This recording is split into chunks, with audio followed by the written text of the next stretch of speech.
Hello, it's Josh from Expert Survival, here at the Bushcraft Show 2012. Right, well, just got here maybe half an hour ago. Just set up the tarp above us there. Tarp's there, ground sheet and everything is ready. So just gonna get the fire going.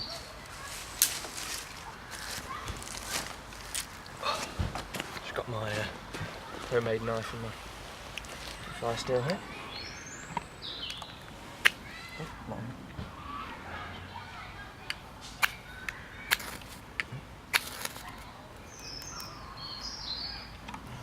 Alright guys, we've set up camp now. So this is where we'll be for tonight, Friday night. Hopefully we'll see some bushcrafters, some YouTubers about tomorrow. And we're looking around the stores and everything. I know Jediknightofthewoods is coming. But yeah, this is just our setup for tonight.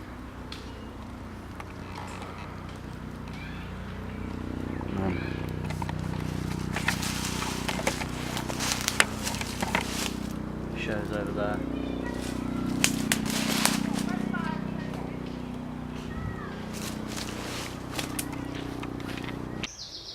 Alright guys, Saturday morning. It's about 5 o'clock now. I've just got up, got the fire on, probably get some breakfast on in a bit. Josh was in his sleeping bag on the floor. I was on a thin liner with a wool blanket. It was an alright night's sleep, I guess. Maybe got a couple of hours, but hopefully it'll be better tonight. Right, when we get settled down.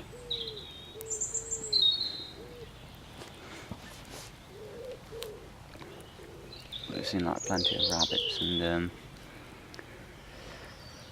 things like that.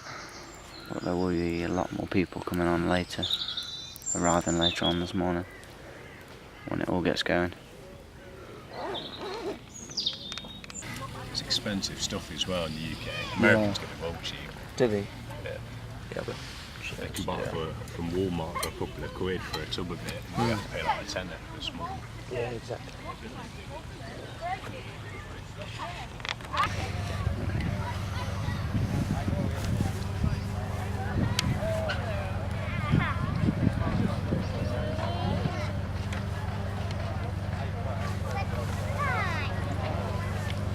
Yeah, he's called.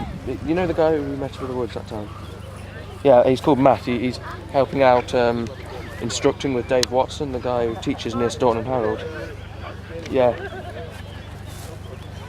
Yeah, that's it. Yeah, he's teaching with. It's raining a bit, but oh well. I found the Swansea wool shirt. Josh wants to buy one of these Swansea wool shirts at like 75 quid. I haven't bought. So we'll probably get it.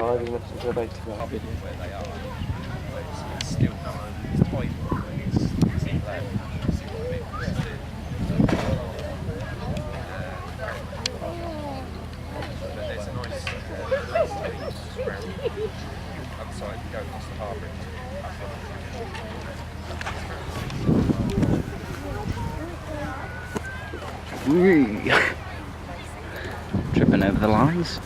We just met and talked to Lofty Wiseman, which was amazing. Took a picture. Yeah, another picture with him. It was just we were in 1948 original equipment. I was buying a hat and Josh just goes, "It's Lofty Wiseman." I went, "What?" Turned around and he was just casually there. Hardly anyone else recognised who he was. He was just strolling through. So we just caught up with him and had a chat about the weather and how rubbish it is. And then got a picture, so we'll put it on the end of the video, I think. Josh has got his Swansea, yeah, bush shirt. And I've got mine. Some forge over there, I think.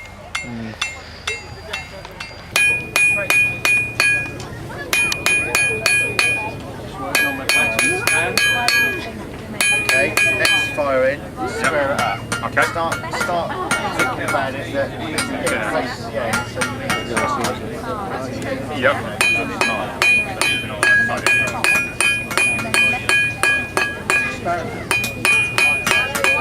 So with yours, okay, you're getting the thinness, can you see that? Yeah. But now what I want you to do is to start hitting it here again. Yeah, sort try of and- making it squarer. Yeah.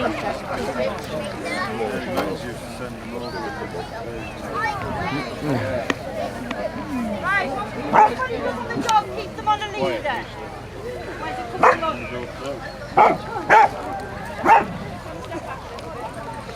Right, okay, this is what we call a turkey vulture. Now, like I said before, vultures aren't really a bird of prey, they are more of a scavenger. They don't... I'm talking about that. Yeah. Okay.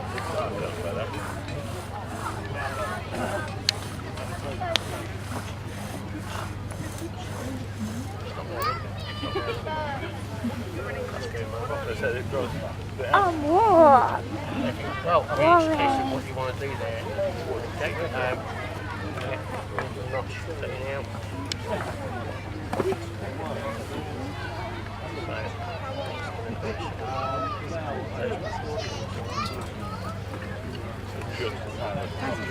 Well, there must be a sensible shot. Because basically, if you go too narrow, you'll find the power is also a strength here. That's efficient. Red devices, and we're far too big and a threat to them, and they keep out of the way. You won't see them. And when you're starving hungry and you want to eat a snake, you've got to try and find them, you know. And I think they know. It's when you're 4 and you don't want to see them, that's when you come across them, you know, Murphy's Law. But basically the snake stays out of the way. Now we tell people that even if you get bit by a venomous snake, not necessarily has it injected venom. The way they work is they're hunting maximum alert, and then they strike their prey, inject the venom. They got poisonous sacs behind their head.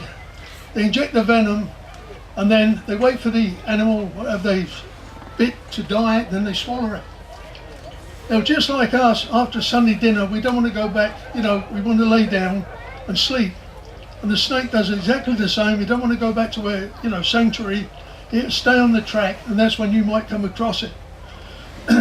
Now, there's always a copious amount of saliva around the incision. Not necessarily is this venom. They always a lot of saliva because they've got to like lubricate the prey before they swallow it. Okay, and so this is like rewarding to know, and even if you get bit. But regardless of whatever bites you, we always treat it as being deadly. And we tell people don't mess with snakes, leave them alone, and the chances are they leave you alone.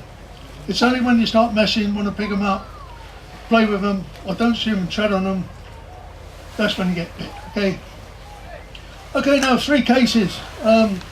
In all the time in the military, I only come across 3 cases personally involved. And one guy was a bloke in Belize. A local brought a snake in the camp, and this lad said, oh, let me have it, let me have it. He got it, dropped it, and it bit his on the ankle. Now, the effect of the snake bite depends on several things. The species of snake, the amount of venom is injected, how deep, the site of the bite, condition of the patient. But the aim is to stop the absorption of the poison. So luckily, the lower limb, furthest from the heart, is going to take longer to absorb. Now, in this case, the Army says, in the case of a snake bite, first catch the snake for identification purposes. Load of rubbish, first catch the patient. Okay, they tend to panic. They want to run, they want to kill every snake on the planet. So what you've got to do is land down, reassure them and rest them. You must stop their heartbeat, you know, slow it down as much as you can before treatment. So in this case, lay the guy down, puncture marks, lower ankle, and like I said, there's always a copious amount of saliva. Not necessarily is it venom. Venom is clear to an amber liquid. And you wipe the wound away, you wipe the liquid away from the puncture marks and cover it with a sterile dressing. So you see you get much smoother surface then? Because it's spinning faster. Yeah. So effectively, because you've got the wood spinning quicker, the smaller, the more you move your hand now, you get much smaller noticeable tool marks, which is great.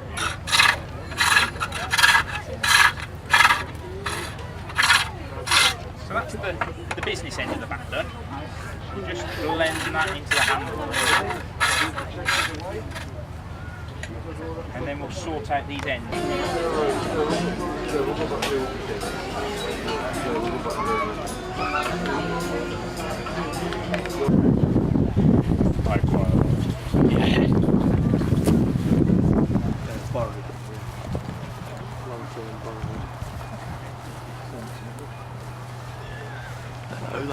That was good, man. Yeah, that's much better.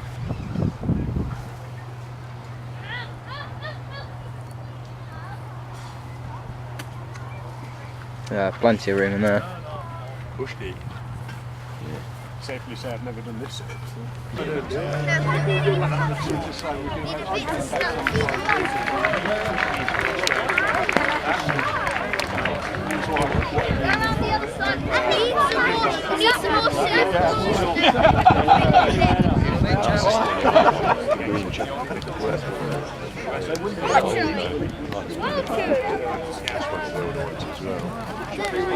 Oh, no.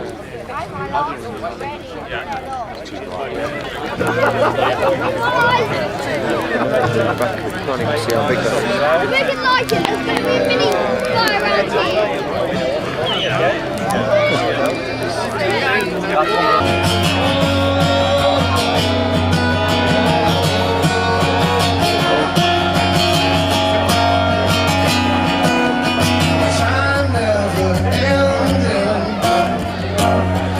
Looking for me too late.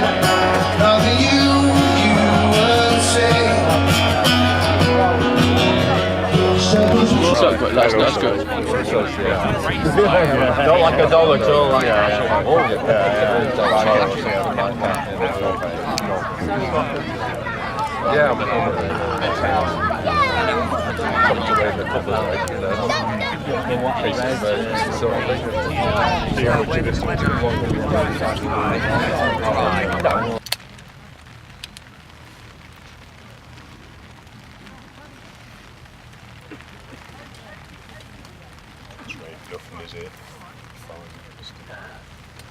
Yeah. It just sounds more because it's on the top, isn't it? Yeah. It's amazing how bad it sounds. It's like, I just felt one drip. It's not even drizzle, is it? Alright, Sunday morning. It's slightly raining.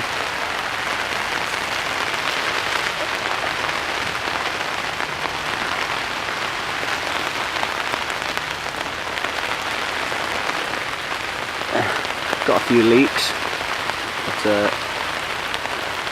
it's alright. Well, yeah, it's been pissing it down all night. Had a great night last night though. There was a big campfire outside the entertainment teepees, so everyone was all just sat around there. There were some people playing didgeridoos, there was live music. That's great. Me and Josh met up we saw Jediknightofthewoods, Paul, for like 5 minutes, spoke to him. Unfortunately he leaves today on Sunday, but I don't know whether it's the best or not, but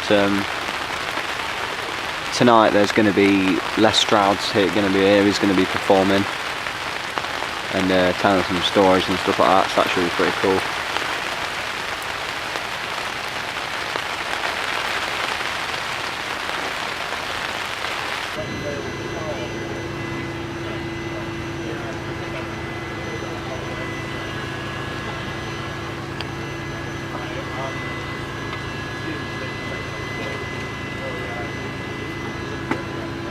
No, I love that. I wonder if that's pine pitch. Yeah, it is. This one here is good. Attached with sinew. Will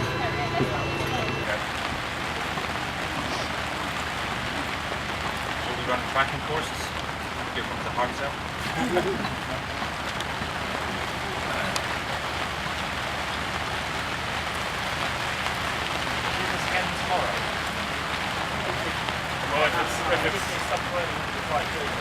Don't be out in the woods. Yeah. Stop playing today. Yeah, we'll do something with that. But quick and dirty is some machetes are sheaths blade down, some blade up. The Borneo ones, the Penan machetes, are blade up. So you want to draw katana style, you know, samurai style, which means you always grip underneath, never over the top. But at some point, the sheath will give, because these things are razor, and they're in and out the whole time being used. And if that pops, you really don't want to lose your webbing, especially if you come from Wales. Talking about the swim on. And the Penan Parang comes with a little long knife as well, which is just a super useful little tool. It's kind of made to measure to the crook of your elbow, so I don't even bother bringing a cheap Mora. This is all the design of all of this is just immense. And the sheath is designed to swell in water deliberately, so if you're doing river crossings, you're not going to lose your machete. Everything's so well thought out. Dual survival. What do I think about? I don't.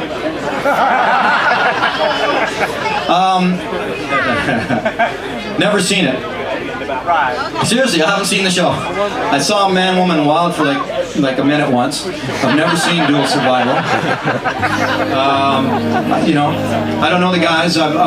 We have mutual friends, Cody London and I, and they've said Cody's a pretty stand-up guy, knows his stuff. Thank you for that. That's a nice segue. You know, we were talking earlier, and you know, I know there's been you know, a little bit of fun poked here and there, and in a couple of cases it's rightfully so. But in one situation, someone was asking me about this earlier. In fact, I think one of the real deals out there is a gentleman that I respect is actually your guy, Ray Mears. I think Ray Mears is fantastic. He does great work. He's a good instructor. He's into the bushcraft thing, and we were talking about the difference between bushcraft, survival, and even traditional primitive skills. For me, there's like 3 ranges there. And I think Ray is fantastic. You know, he's a real good teacher. That's for the TV guys. You know, that all came along as a result of many things. There was a show on before all of those. And I had something to do with it. So, but honestly, I've never seen Dual Survival. And I don't plan on it. Okay, here we go.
It's coming from your soul. Don't wait for better weather or the melting of the snow. Hey, life was made for living, loving as you go. You need a new life now. Your one only chance to be free gets harder and harder to see. And I've got my head in the clouds, and it feels like home. Yeah, feels like home. You need a new life now. A new life now. Yeah. Woo! Thank you. Right, well, it's Monday about 11 o'clock. We'll go in about an hour's time. Bushcraft Show's sort of coming to an end, really. It's just a few stalls this afternoon, but we've looked around everything really. Had a go at most things, so we're just going to go. Right, thank you very much for watching. We'll see you on the next one.